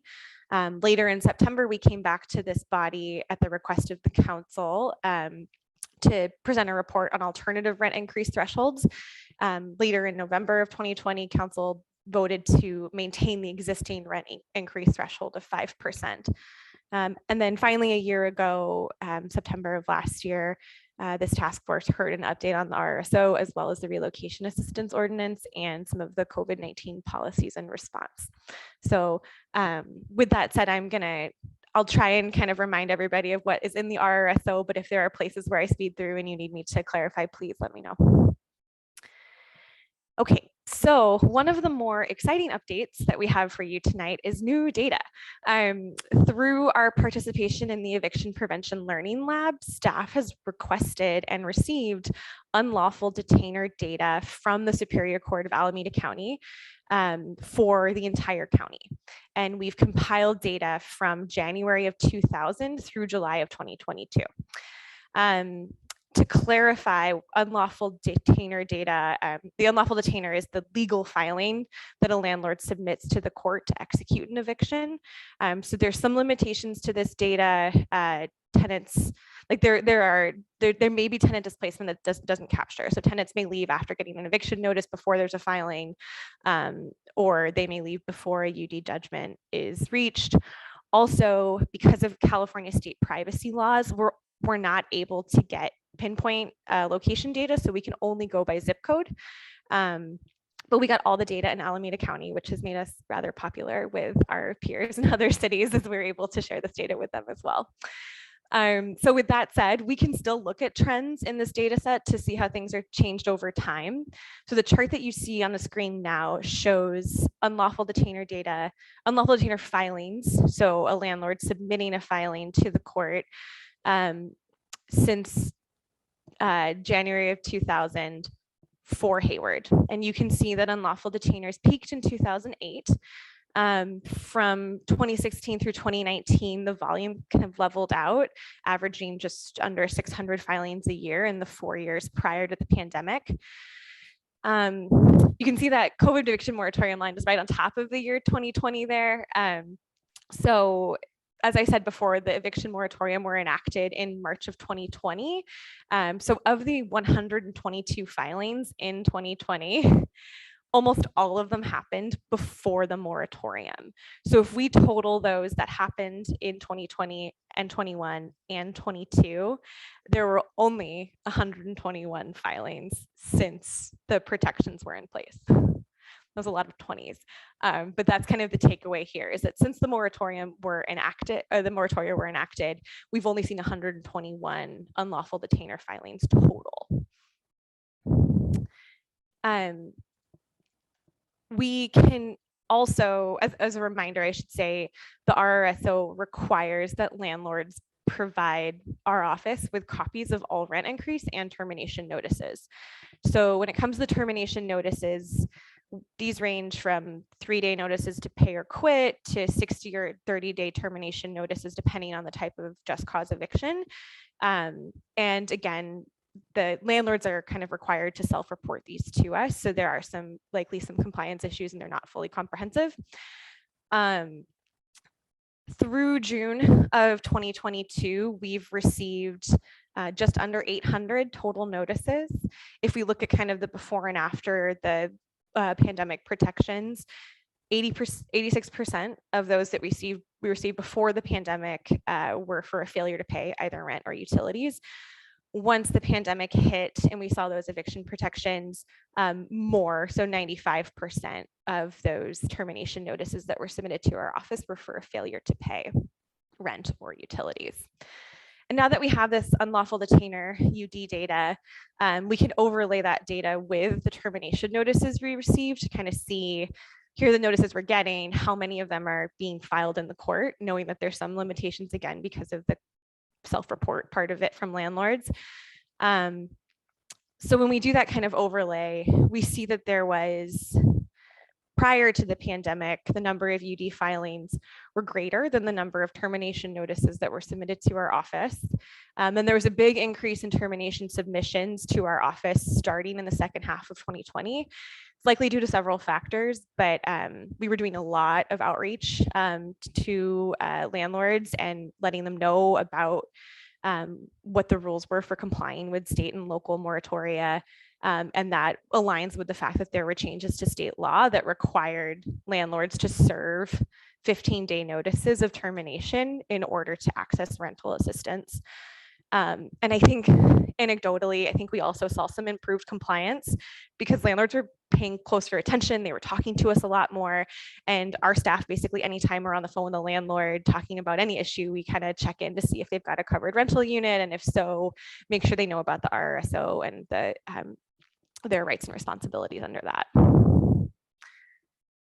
So another neat thing about the UD data, or let me take a step back. I'm excited about the UD data. So as I mentioned earlier, the majority of the RRSO's lifespan has overlapped with the pandemic and all of the eviction protections and policies and programs that came with that. So it creates a lot of limitations for interpreting both the UD and the noticing data. However, we did take a look at unlawful detainers that were filed in the 200 days, so a small window, but a window, following the enactment of the RRSO compared to the 200 days before it was in place. So a little bit of a pre and post test. And for any of the data nerds, we did not test for significance here. There's a lot of limitations to this data, so it is more anecdotal. We're not making causal inferences with this data. But we do see a 15% reduction in the unlawful detainer filings following the passage of the RRSO and before there were local protections in place for evictions. So again, this analysis doesn't allow us to make causal inferences, but the trend does suggest that establishing just cause protections and more predictable rent increases through the RRSO may have been contributing to a reduction in unlawful detainers prior to the pandemic. But again, this analysis can't let us say that with a significant asterisk on it or anything. So I'm going to shift gears a little bit from talking about unlawful detainers and termination notices to the rent increase notices that landlords are also required to submit to our office. So they're required to submit copies of all rent increase notices, whether the unit is covered under the rent increase threshold or not. The limitations with this data are similar to those of the termination notices because they rely on landlords doing self-report. Also, as a reminder, there were no local or state rent increase freezes during the pandemic, but anecdotally and based on the rent increase data that we do have, many landlords didn't do an increase during 2020 and the first half of 2021. So this slide that you're looking at here shows the number of rent increases, just the pure number of increases that our office received. The median number of increases that we received during the pandemic was 35. And you'll see there's a substantial spike in notices in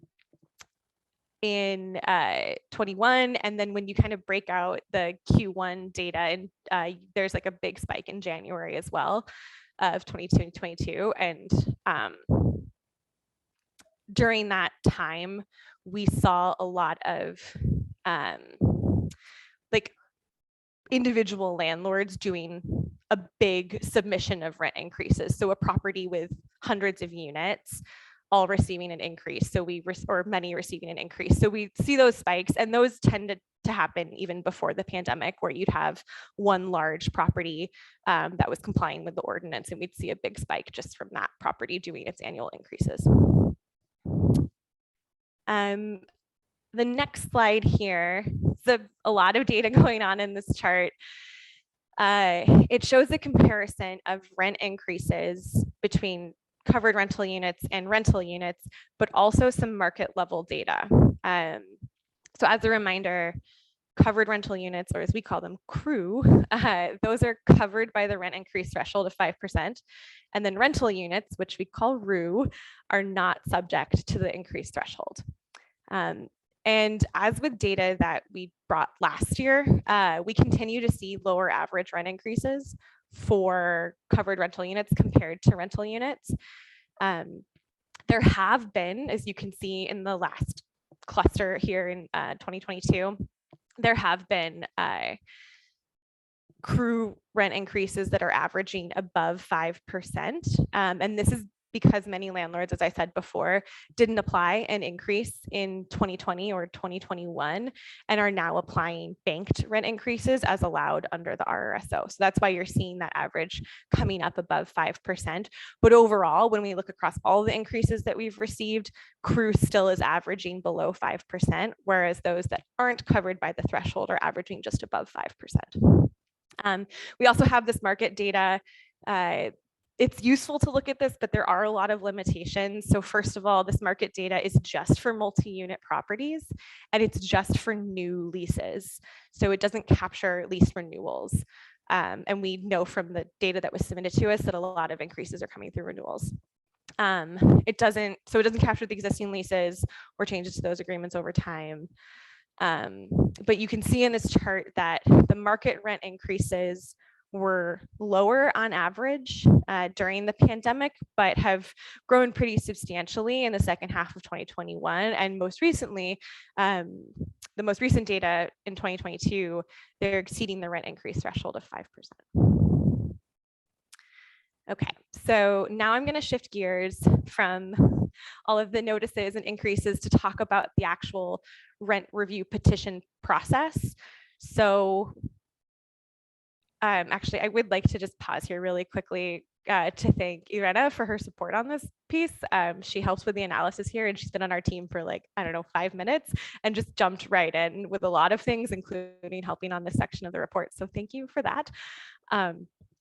So as a reminder, tenants in covered rental units can submit a petition to our office for review of rent under certain circumstances. The staff report lists all of them out, but it's often if it's a rent increase or a utility increase that exceeds the threshold, or if there's been a reduction in housing services, or we see a lot of unlawful rent increase notices. So the notice didn't say all the things it's required to say under the RRSO. Additionally, landlords can submit petitions for review of rent increase to our office to get approval to pass through half the cost of a capital improvement or to increase above the threshold in order to obtain a fair return. So we've had 96 petitions submitted since the RSO was enacted through June of 2022. And aside from those that are still active, most of them are being resolved prior to or during mediation. So only a small subset are making it all the way to the arbitration side, and an even smaller amount are being rejected because they are not compliant. And with most of those that are being rejected, our consultant works with the petitioner to help them get their petition in order to resubmit. So this year we wanted to give you more information on the types of petitions that we receive aside from just the volume and kind of what happens with them. So this shows our tenant petition types. And you should note that a tenant can select multiple reasons per petition. So they can submit a petition that's both for an increase over 5% and a non-compliant notice of the rent increase. So you can see here that most of the petitions are for increases that are over the threshold. We also saw a lot of petitions for reduction in housing services during the pandemic specifically. So for example, mobile home residents were submitting petitions for lack of access to community facilities because during the pandemic they were closed. And it's not on this chart, but among the few petitions that we've received from landlords, they've all been for capital improvement pass-throughs. To date, we haven't received a petition for a fair return increase. We've had a couple that like were asking questions about it, but to date, no one has met the criteria for one of those. Okay, so that is our RRSO update. And I apologize, there's a lot of text on this one. We don't have any pretty charts for you for the trail, but we did want to give you a brief update on just how things are going because it's now been 2 years, which is kind of unbelievable. We've had 20 cases for tenant relocation assistance since the ordinance was passed in the summer of 2020. The majority, the big majority of these have been initiated through a code enforcement notice of violation. So code enforcement goes out for an inspection, issues a notice of violation, and includes an order to vacate for the tenants for health and safety reasons. And their orders will vary in terms of how much time the tenant has to leave based on the severity of the issue. They have a bit of discretion there at code enforcement. So since our last update, we've had, as I said, more of these cases. And additionally, we've established the Tenant Relocation Assistance Fund, which the council authorized as part of the use of the American Rescue Plan Act. The fund allows for kind of two main types of payments. One is payments to qualifying low-income tenants in the event of a natural disaster. And we have paid out just over $100,000 for this so far to date. These have all been for apartment fires across 3 different fires, I believe. I think we have a third fire that we're working on right now.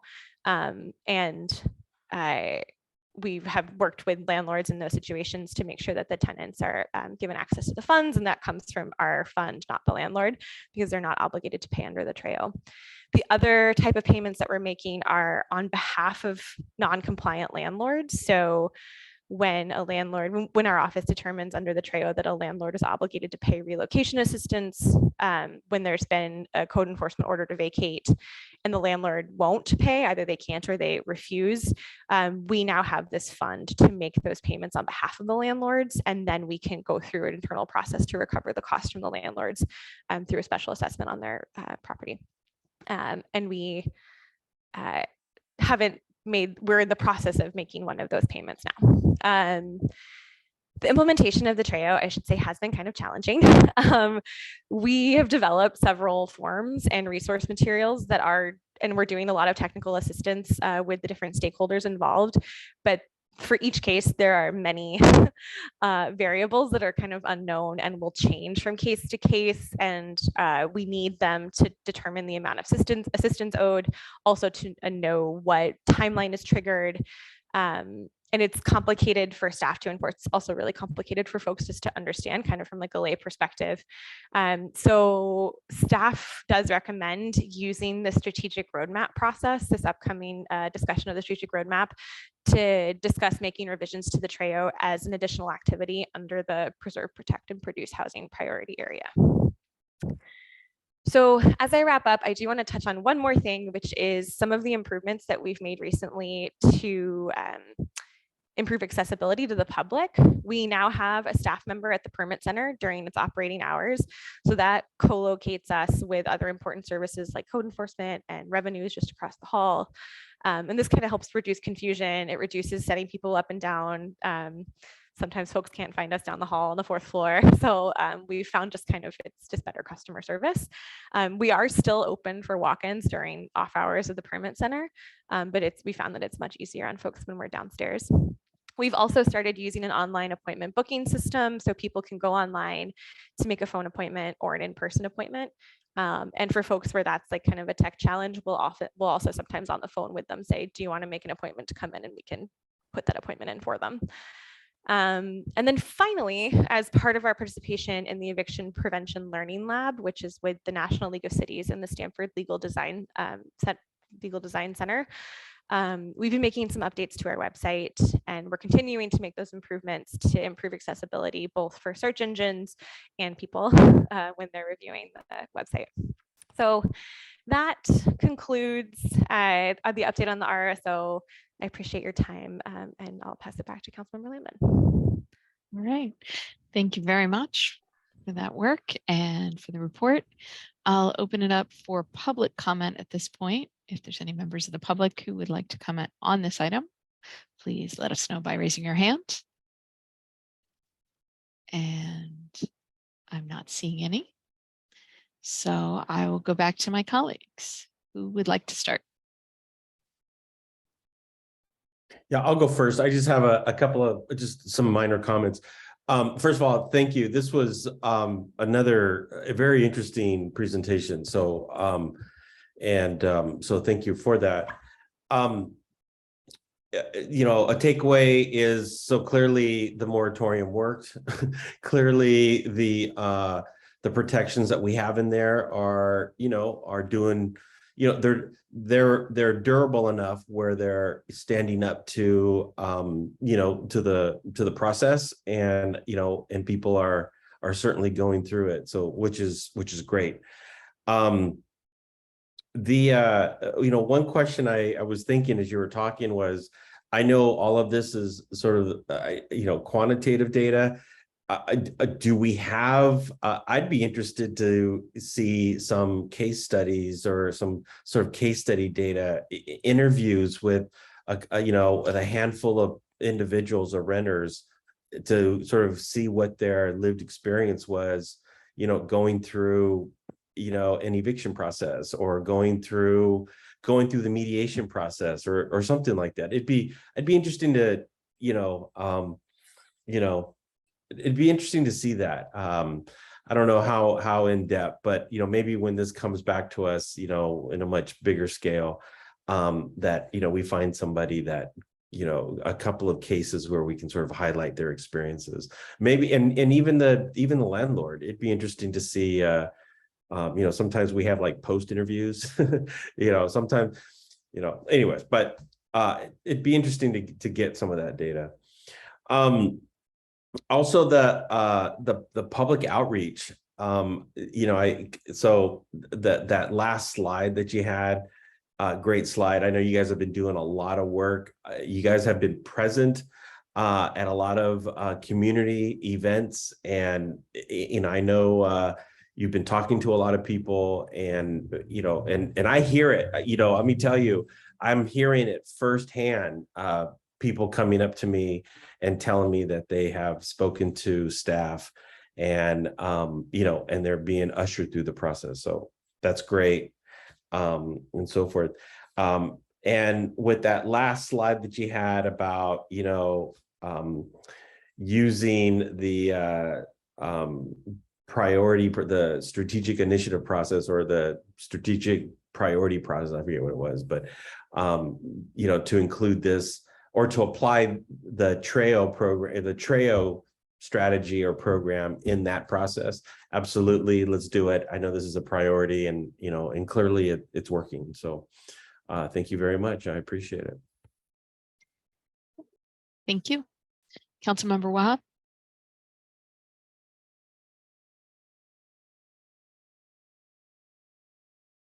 Aisha.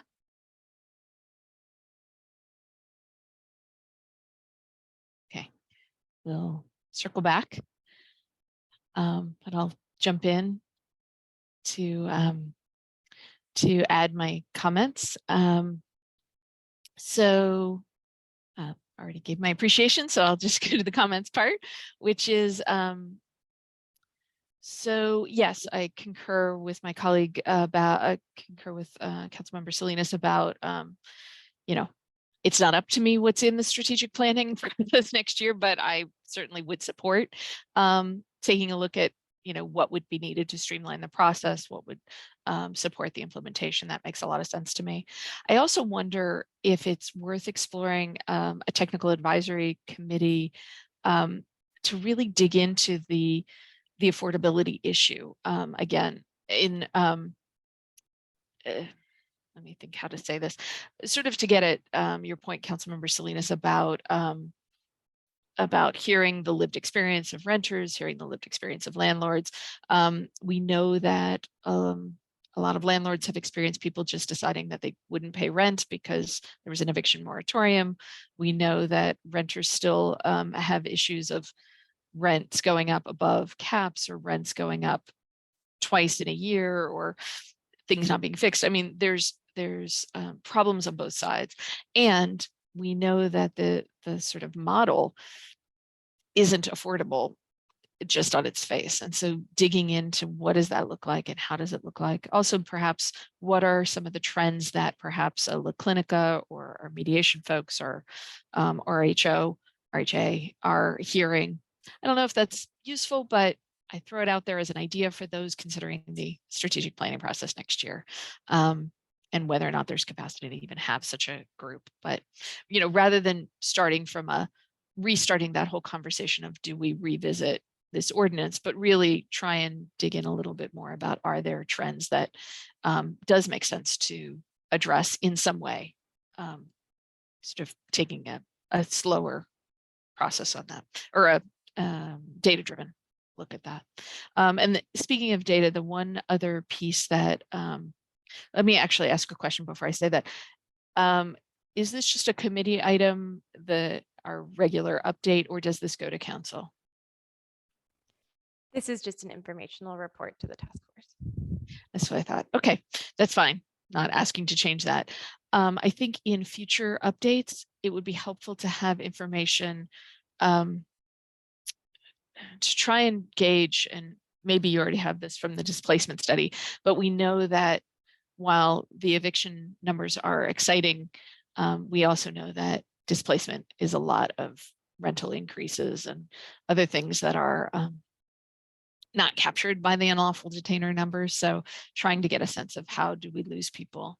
And the other, sorry, just making sure that, yeah. Oh, the other number that I was curious about for future updates, again, won't be me, but I think would be useful is how many rental units have we lost, if any, if there's a way to understand, have property owners actually taken their rental units off the market. That was a threat when we put in these policies. And I'm just wondering how that played out. I realize, of course, there is the caveat of the pandemic in the middle of all of that, but I am curious how that impacts our rental housing stock.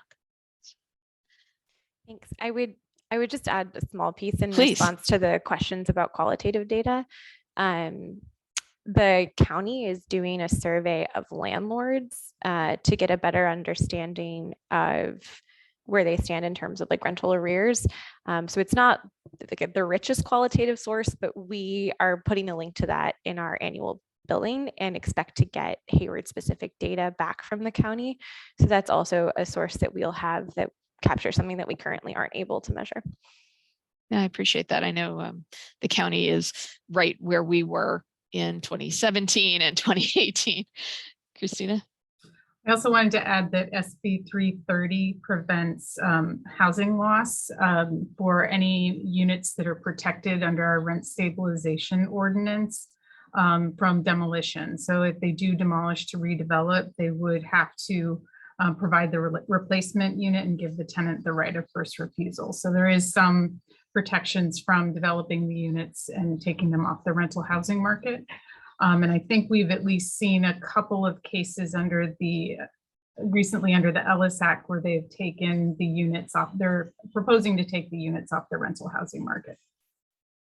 Okay, thank you. Appreciate that. Councilmember Wahab?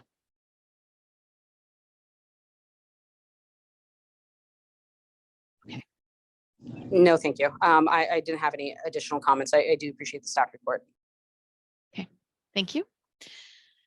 Then we will move on, which I think our last item, just going to that part of the agenda, is the what's coming up in the future. Any additions to the tentative schedule or comments on that from either of my colleagues? Seeing a head shake from Mark.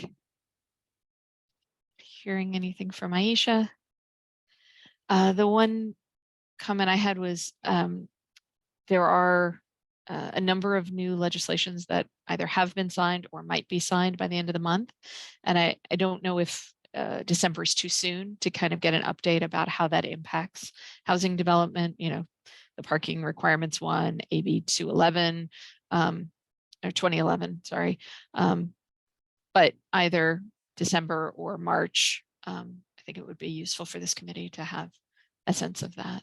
Perhaps I think we did that a couple of years ago or a year ago.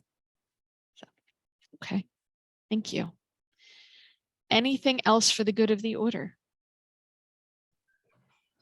I did want to officially introduce Irene Perez. She is a new member of our team. So excited. She's not new to the city, but new to housing, and has definitely been another amazing player to my already amazing team. So I am very excited for her to be assisting us here tonight, and she will be helping us with the Homeless Housing Task Force for this point forward. Wonderful. Welcome. Ms. Morales, Irene and I believe her sisters have all been my students. And, over in Dustin's office, Nicole was a student of mine. And so it looks like City Hall is getting infiltrated by all my students. Just saying. Well, it also seems that we are reaping the benefit of some quality education. Absolutely, absolutely. Making Hayward look good, Mark. Nice job. And is it Irena? It's Irene, Irene. but yeah, I go by Irene too. So whatever's easier. Thank you though. Happy to have you. Thank you. Thank you so much. All right. Well, and to have you ongoing. We know you were in another department, but great. Welcome. And with that, I will say have everybody a great evening, and we'll reconvene in December. Thanks, everybody.